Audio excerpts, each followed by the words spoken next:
안녕히 주무셨습니까?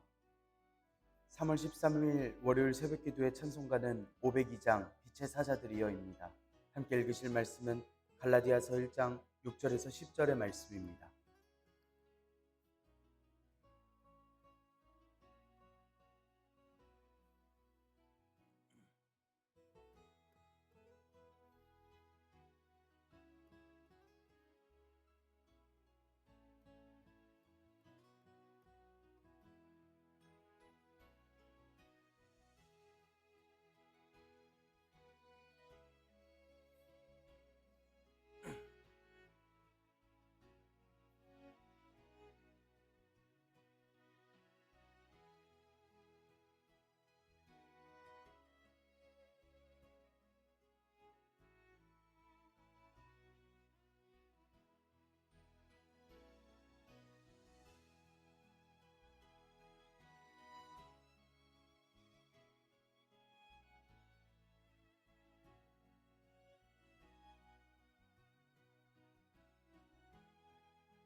사도신경으로 신앙 고백하심으로 새벽기도에 시작하겠습니다.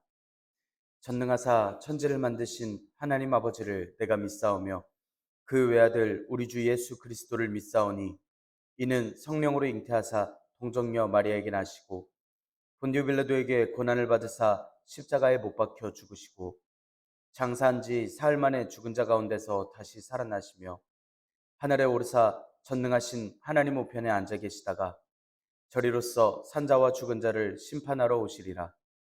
성령을 믿사오며 거룩한 공예와 성도가 서로 교통하는 것과 죄를 사하여 주시는 것과 몸이 다시 사는 것과 영원히 사는 것을 믿사옵나이다. 아멘. 찬송가 502장 빛의 사자들이여입니다. 빛의 사자들이여 어서 가서 어둠을 물리치고 주의 주를 모르는 백성에게 복음의 빛 비춰라. 빛의 사자들이여 복음의 빛 비춰라. 죄로 어두운 밤 밝게 비춰라. 빛의 사자들이여 선한 사역 위하여 힘을 내라. 주와 함께 하시겠네. 주의 크신 사랑을 전파하며 복음의 빛 비춰라. 빛의 사자들이여 복음의 빛 비춰라. 죄로 어두운 밤 밝게 비춰라. 빛의 사자들이여 주님 부탁하신 말 순종하여 이 진리 전파하라. 산을 넘고 물 건너 힘을 다해 복음의 빛 비춰라. 빛의 사자들이여 복음의 빛 비춰라. 죄로 어두운 밤 밝게 비춰라.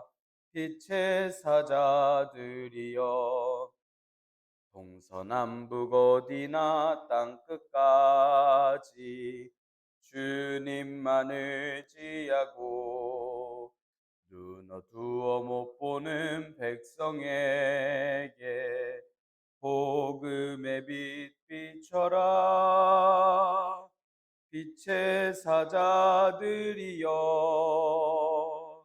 복음의 빛 비춰라. 죄로 어두운 밤 밝게 비춰라. 빛의 사자들이여. 아멘. 은혜롭고 자비로우신 하나님 아버지, 오늘도 새 하루를 허락하여 주시니 감사합니다.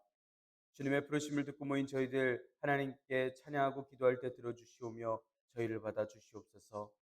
하나님, 저희들에게 허락하여 주신 주님의 구원의 사건과 은혜의 사건이 저희들에게 평안이 되게 하시고 자유함이 되어 선포될 수 있는 귀한 은혜와 평강을 허락하여 주시옵소서. 또한 주님께서 허락하여 주신 귀한 복음이 저희들에게 힘과 삶의 방향이 되어 주님의 말씀에 따라 살 수 있는 믿음과 결단이 있게 하여 주시옵소서. 주님께서 허락하신 말씀을 읽습니다. 말씀을 읽을 때 지혜를 허락하여 주시고 주님의 말씀을 깨닫게 하시고 주님의 기쁨이 되고 주님께서 원하시는 길 위에 서 있는 저희들이 되도록 인도하여 주시옵소서. 날마다 주님께서 허락하여 주시는 능력과 은사를 따라 살아가기를 원합니다. 이 모든 말씀 우리 주 예수 그리스도의 이름으로 기도드리옵나이다. 아멘. 갈라디아서 1장 6절에서 10절의 말씀입니다. 그리스도의 은혜로 너희를 부르신 이를 이같이 속히 떠나 다른 복음을 따르는 것을 내가 이상하게 여기노라. 다른 복음은 없나니 다만 어떤 사람들이 너희를 교란하여 그리스도의 복음을 변하게 하려 함이라. 그러나 우리나 혹은 하늘로부터 온 천사라도 우리가 너희에게 전한 복음 외에 다른 복음을 전하면 저주를 받을지어다. 우리가 전에 말하였거니와 내가 지금 다시 말하노니 만일 누구든지 너희가 받은 것 외에 다른 복음을 전하면 저주를 받을지어다. 이제 내가 사람들에게 좋게 하랴 하나님께 좋게 하랴 사람들에게 기쁨을 구하랴 내가 지금까지 사람들의 기쁨을 구하였다면 그리스도의 종이 아니니라. 아멘. 오늘도 하나님께서 예배의 자리에 함께 하시는 여러분들에게 크신 은혜와 평강을 내려주시기를 원합니다. 함께 갈라디아서의 말씀을 읽고 있습니다. 바울 사도가 갈라디아인들에게 쓴 편지는 바울 사도가 하나님께로부터 예수님께로부터 사도라고 부르심을 받은 사도라며 알려주면서 말씀을 시작을 합니다. 여러 교회들과 교인들에게 은혜와 평강을 구하는 인사의 말씀을 전하고 예수님께서 죄를 대속하기 위하여 몸을 내어주신 그 은혜를 말씀을 하면서 갈라디아 사람들에게 있었던 복음에 대한 논란을 잠재울 수 있는 함께할 수 있는 찬양을 합니다. 오늘의 말씀은 바울 사도가 다른 복음을 전하는 것에 대해서 엄하게 경고하고 책망하는 말씀입니다. 단호하게 복음에 대해서 이야기할 수 있는 바울 사도는 예수님을 직접 만나 뵙고 이방인을 위한 사도로서 보내심을 받은 사도입니다. 하나님의 일을 감당하는 복음 전도자의 단호하고 확실한 모습, 복음에 관하여는 확실한 저 모습과 결단이 오늘을 살아가는 저와 여러분들의 삶의 기준이 되고 또 확신이 될 수 있기를 원합니다. 6절의 말씀 함께 읽겠습니다. 그리스도의 은혜로 너희를 부르신 이를 이같이 속히 떠나 다른 복음을 따르는 것을 내가 이상하게 여기노라. 바울 사도는 갈라디아서 전체의 말씀에서 바울 사도가 사도로서 전한 복음에 대하여서 변론하고 그 복음은 참되다라는 것을 이야기하고자 합니다. 본격적으로 이야기하기에 앞서서 바울 사도가 전해준 복음 외에 다른 복음을 쫓고 있는 갈라디아 교회 사람들을 강하게 질책합니다. 갈라디아의 교회의 교인들은 예수님의 복음을 벗어나서 다른 복음을 쫓고 있다라는 내용입니다. 6절의 말씀에 이같이라는 표현을 쓰고 있는데 그렇게나 그토록이라는 안타까워하는 말투의 원어를 씁니다. 바울 사도가 갈라디아 교회에 전해주었던 복음을 어쩜 이렇게나 쉽고 빠르게 포기했는가에 대한 탄식하는 말투입니다. 괘씸해 보일 수도 있는 교회에 굳이 편지를 써서 이야기를 한다는 건 교회가 그렇게 믿음을 잃고 복음을 떠나 살았을 때 알아서 살라고 내두는 것은 교회가 아니기 때문입니다. 저 이방인 교회들 하나님을 뵙고 기뻐했었는데 하나님께서 저 이방인들이 돌아오는 것을 보고 기뻐하셨는데 이제 내 형제, 나의 가족인데 계속해서 신경이 쓰이고 계속 눈에 밟힐 수밖에 없습니다. 너무나 허무하고 터무니없는 미혹에 넘어가 버린 교회에게 안타까운 심정을 전하는 바울 사도입니다. 그리고 이같이 속히 떠난다라는 말에 떠난다라는 단어는 아직도 떠나고 있는 중이라는 원어입니다. 바울 사도가 편지를 쓰고 있는 중에도 교인들은 계속해서 복음의 길을 떠나고 있는 그러한 상황이었습니다. 출애굽기 32장에서는 이스라엘 백성들이 모세가 시내산에 올라갔을 때 밑에서 아론에게 우리를 광야로 이끌어내는 하나님이 어딨냐고 만들어내라고 이야기를 하며 불송아지를 만들고 숭배하던 일이 있었습니다. 그들이 하나님께서 그들에게 명령한 길을 속히 떠나 자기를 위하여 송아지를 부어 만들고 라고 하나님께서 말씀하셨습니다. 속히라고 하는 이 말씀은 구원을 받았던 그 인생이 다시 악한 길로 돌아가는 그 속도를 이야기를 하는 듯합니다. 광야로 이끌림 받았던 그 백성이 다시 애굽의 이방신 금송아지를 쳐다보듯이 지금 갈라디아 지방의 교인들이 구원받은 지 얼마나 되었다고 금방 다시 돌아서서 다른 복음을 쫓고 원래 있었던 교회의 모습을, 그 지방의 모습을 쫓는 모습입니다. 하나님께서 금송아지 때에 진노하셨던 것을 생각해 보면 이 속히 떠났다라는 것이, 복음을 떠나고 살아간다라는 것이 얼마나 위험한 상황인지, 사랑하는 가족들, 형제들을 위하여서, 교회들을 위하여서 급한 목소리로서 바울 사도가 이야기하고 있다라는 것을 생각해 볼 수 있습니다. 그래서 바울 사도는 다른 복음을 따르는 것을 이상하게 여긴다라고 하는 원어를 쓰는데, 이 이상하다라는 건 그저 이상하다는 정도가 아니라 놀랍다, 기적이다라고 할 정도의 이상함을 이야기합니다. 도무지 이해할 수 없는 갈라디아인들의 이 태도를 지적을 하고 있습니다. 이 다른 복음은 거짓 사도들이 이게 진짜다라고 주장을 했겠지만 사실 이것은 복음과는 다른 거짓 복음이라는 것을 알려주고 있습니다. 7절의 말씀 함께 읽겠습니다. 다른 복음은 없나니 다만 어떤 사람들이 너희를 교란하여 그리스도의 복음을 변하게 하려 함이라. 7절의 말씀은 다른 복음이라 말하는 것이 별게 아니다, 어떤 사람들이 너희를 교란해서 예수님의 복음을 변하게 하려는 것이다 라는 뜻입니다. 교란하게 한다라고 하는 원어는 이리저리 뒤흔들어서 중심을 잃게 만드는 것을 이야기를 합니다. 예수님의 복음을 변하게 하려 한다라는 단어도 변한다라는 게 그냥 복음이 살짝 변질된다라는 이야기가 아니라 완전히 뒤집어 엎어져 버린다라는 뜻입니다. 복음에서 복음이 아닌 것으로 변해버립니다. 그리고 이게 계속 이들이 원하고 시도한다라고 하는 원어가 있는 이 말은 유대주의자들, 거짓 교사들이 계속해서 변하게 하려 하는 일들이 있어서 지금 교회가 당하고 있는 어려움은, 복음이 변하고 있는 이 모습들은 이러한 과정을 거치고 있다는 것을 알려주고 있는 이야기입니다.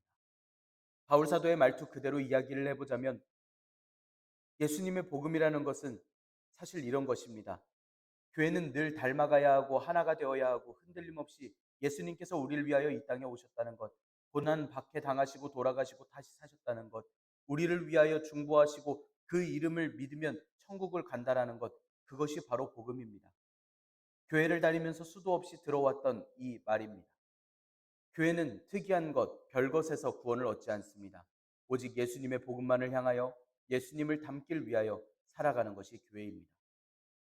교회가 이렇게 당하는 어려움 속에서 서로를 위로하고 붙잡아 줄 수 있는 것이 교회의 모습이어야 합니다.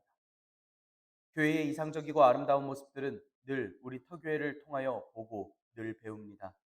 존경하고 사랑하는 성도 여러분, 늘 우리가 주님의 복음을 붙들고 주님께서 허락하신 길을 함께 나아갈 수 있기를 원합니다. 8절 9절의 말씀 함께 읽겠습니다. 그러나 우리나 혹은 하늘로부터 온 천사라도 우리가 너희에게 전한 복음 외에 다른 복음을 전하면 저주를 받을지어다. 우리가 전에 말하였거니와 내가 지금 다시 말하노니 만일 누구든지 너희가 받은 것 외에 다른 복음을 전하면 저주를 받을지어다. 이 8절 9절의 말씀은 저주의 선언처럼 보일 수 있는, 복음이라는 것은 이런 것이다라는 바울 사도의 단호한 태도를 보여줍니다. 하늘에서 온 천사건 바울 사도와 함께 있는 이들이건 갈라디아 교회에게 전한 복음 외에 다른 복음을 전하면 저주를 받을 것이라는 이야기입니다. 외의 다른 복음이라는 표현은 원어로 보면 거스른다라는 표현입니다. 복음을 거스르는 것이라면 다 틀린 거다, 다 잘못된 것이다 라고 강조하며 이야기합니다. 세상에서는 각자의 인격을 존중하고 자존감이라는 표현으로 개별성을 논하면서 이야기를 합니다. 아쉽지만 복음에 관하여서는 우리는 예수님 것만 정답이다 라고 표현할 수 있어야 합니다. 목사님과 제가 오랫동안 공부한 신학의 내용 중에는 토착화라고 하는 내용이 있습니다. 그 지방의 성질에 흡수되어서 뿌리를 받게 되는 것을 토착화라 표현을 합니다. 복음도 새로운 개념이니 각자 상황에 맞춰서 지방의 성질에 따라서 이해를 해보겠다라고 하는 복음의 토착화라는 표현도 하기도 합니다. 그래서 드물게 교회마다 다른 모습의 복음을 이야기를 하고 다른 복음의 내용을 이야기를 하는데, 성경에 없는 내용을 이야기하는 것을 볼 때면 나라의 문화가 반영된 것, 지역의 문화가 반영된 그 내용들이 분명히 있습니다. 하지만 복음은 이미 하나님 나라의 토착화가 완료가 되어 있는 내용이고, 바울 사도가 이렇게나 단호하게 표현하듯이 우리도 복음을 볼 때면 단호하게 이야기할 수 있어야 합니다. 교회를 혼란하게 만들고 실망하게 하는 모든 일들은 성경적이지 않은 복음들에 대해서는 잘못되었다라고 이야기를 할 수 있어야 한다는 것입니다. 세상의 규칙과 기준대로 복음과 교회에 대해서 논한다라면 무엇이 복음인지, 무엇이 진리인지 성경 말씀을 통해 다시 확실히 정립할 수 있어야 합니다. 요한계시록 22장에서 말씀하듯이 복음은 더해서도 빼서도 안 되는 그대로 전해져야 할 예수님의 말씀입니다. 만약 갈라디아 교회에게 전한 복음이 아닌 다른 거짓 복음을 전한다면 누구든지 저주를 받을 것입니다. 이 저주라고 하는 단어는 멸망하게 될 미래를 갖고 있는 사람이나 물건을 가리켜서 사용하는 원어를 씁니다. 이 말씀은 성경에서 나오는 말씀들 중에 예수님에게서 분리되어서 죽을 수밖에 없는 사람이 된다라고 할 때 쓰이는 그 원어입니다. 하나님의 보호하심 아래에서 떠나게 되고 은혜를 받지 못하고 결국 끝날에는 심판받는 대상이 되는 것이 바로 이 저주를 받는다라는 것입니다. 이렇게까지 무섭고 단호하게 바울 사도가 몰아붙이듯이 이야기를 하는 건 갈라디아서를 받아보는 교회에게 분명하게 경고를 하는 것이고, 혹시 같이 읽고 있는 거짓 선생들이나 미혹된 이들에게 경고하고 있는 것입니다. 우리가 성경의 말씀대로 잘 지켜 행하고 있는 이 복음대로 사는 삶은 늘 정답입니다. 하나님께서 진리이신 모든 것을 믿는 사람은 다른 진리를 보면서 의심할 필요도 없고 현혹될 필요도 없습니다. 성령님께서 주시는 은혜와 지혜와 담대함으로 우리가 바로 서서 복음을 지키고 전하는 우리 성도들이 될 수 있기를 간절히 소망합니다. 10절의 말씀 함께 읽겠습니다. 이제 내가 사람들에게 좋게 하랴, 하나님께 좋게 하랴, 사람들에게 기쁨을 구하랴. 내가 지금까지 사람들의 기쁨을 구하였다면 그리스도의 종이 아니니라. 내가 좋게 하랴 라는 말은 승인을 구한다, 호의를 구한다라는 뜻입니다. 내가 사람들의 지지나 환심을 얻으려고 복음을 왜곡시키겠다라는 것은 절대 아니다라는 것을 말하고 있습니다. 바울 사도를 포함한 모든 성경에서 나오는 성도들, 사도들로서 이야기를 전하고 있는 이들은 자기의 판단이나 의사에 따라서 스스로 유명해지고 사람들에게 기쁨이 되려고 행동한 사람들이 아닙니다. 예수님의 명령에 따라 복음의 유익을 위해서 모든 것을 희생하는 자다라고 말씀하고 있습니다. 그런 자들을 가리켜 그리스도의 종이라고 말씀을 합니다. 원어의 말투대로 10절의 말씀을 읽어보면 늘 언제든 하나님께 기쁨을 드리는 것이 아니라 사람을 기쁘게 하려 한다면 바로 그때에는 예수님의 종이 아니다 라고 말씀하고 있습니다. 즉 바울 사도는 다메섹 도상에서 주님을 뵙고 회심한 이래로는 지금까지 단 한 번도 사람의 기쁨만을 위해서 일해 본 적이 없습니다. 지금 편지를 쓰는 순간도 앞으로도 사람의 기쁨을 위해서가 아니라 하나님께 좋게 하기 위하여, 하나님께서 보시기에 좋기 위하여 살아간다라는 이야기입니다. 이 이야기를 들으면 갈라디아 교회는 앞서 사도라고 소개한 사람의 저 말이 진짜라는 것을 깨닫고 어떤 것이 복음, 참된 복음인지를 알고 교회로서 살아가야 할 모습과 태도를 배울 수 있습니다. 자신들의 잘남을 위해서 사람들에게 좋은 것을 위하여서 이야기를 했던 거짓 선생들과는 달리 하나님께 좋은 것을 위하여서 이야기를 하고 있는 이 바울 사도의 말은 진심으로 느껴집니다. 실제로 바울 사도는 사역을 하며 사람들에게 좋은 말을 해서 인기를 얻으려는 일들을 하지 않았습니다. 구약의 율법에 익숙한 유대인들이 들으면 거슬릴 만한 예수님의 복음을 더하지도 빼지도 않고 그대로 전하면서 때로는 아주 위험한 상황, 극한의 상황에 처하기도 하였습니다. 바울 사도의 설명대로 바울 사도가 사람들에게 좋게 하면서 타협을 보면서 사역하는 사람이었다면 굳이 사람들과 부딪힐 만을 안 해서 어려움을 빚었을 리가 없습니다. 하지만 바울 사도의 사역은 하나님께서 기뻐하시는 것에 집중하였고 성령님께서 인도하시는 대로 따라 살았습니다. 다른 사람이 어떻게 여기건 바울 사도는 예수님께로부터 받은 진리대로 복음을 전하는데 주저하지 않았던 것입니다. 오늘 우리는 갈라디아 교회에게 답답하기도 하며 크게 안타까워하면서 말씀을 전하는 바울 사도의 편지를 읽습니다. 복음에 대한 이런 자신감이 있기를 원하고 하나님의 기쁨이 되기를 힘쓰는 저와 여러분들이 되기를 원합니다. 또 이런 편지를 받은 갈라디아 지방의 교회들처럼 우리가 이 말씀을 듣고 올바른 태도와 지금껏 성경 말씀대로 잘 행해왔다라고 하는 우리 마음속에 위안이 있기를 원합니다.